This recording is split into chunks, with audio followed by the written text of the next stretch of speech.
Praise the lord. అందరు ఎలా ఉన్నారు? దేవుని నామానికి స్తోత్రములు. మీ అందరికీ నా వందనాలు. నేను ఒక మాట మీకు చెప్పదలుచుకున్నానండి. దయచేసి ఎవరు కూడా డ్రామాకి అలవాటు పడబాకండి. ఆ సిరీస్ అన్నీ చూసి మీలో ఉన్నటువంటి ఆత్మీయ స్థితిని అవి చెరిపేస్తాయి. మీ ఆత్మీయ స్థితిని అవి మార్చేస్తాయి. సంఖ్యాకాండం వాక్యంలో కూడా నేను చదివి వినిపిస్తాను. సంఖ్యాకాండం 15:41 ఉంటుంది. మునుపటి వలె కోరిన వాటిని బట్టియు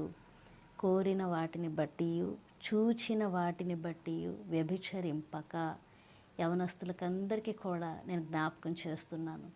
మన ఫోన్లో చూస్తున్న వాటిని బట్టి మన ఆలోచనలు అనేవి మారిపోతాయి.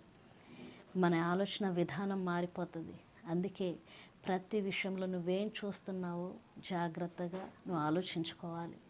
పొరపాటున డ్రామాస్కి, సిరీస్కి, కొత్తగా వస్తున్నటువంటి సిరీస్కి వీటికి మీరు ఎడిక్ట్ అవ్వద్దు.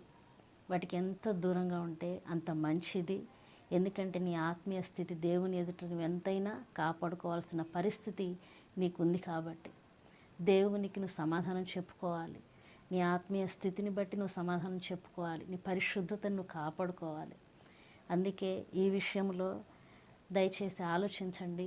వస్తున్న ఇవన్నీ కూడా యాడ్స్ అన్నీ కూడా మీరు చూసి అందులో పడిపోయి, పాపంలో పడిపోయి, లోకంలో కలిసిపోయి మీ యొక్క ప్రశాంతతని, మీ రక్షణని నిర్లక్ష్యం చేయొద్దు. అందుకే మీ కొరకు మాత్రమే యవనస్తులకి నేను హెచ్చరికగా చెప్తున్నాను. దయచేసి డ్రామాస్కి అలవాటు పడవాకండి. ఈ చిన్న మాట దేవుడు దీవించునుగాక. ఆమెన్.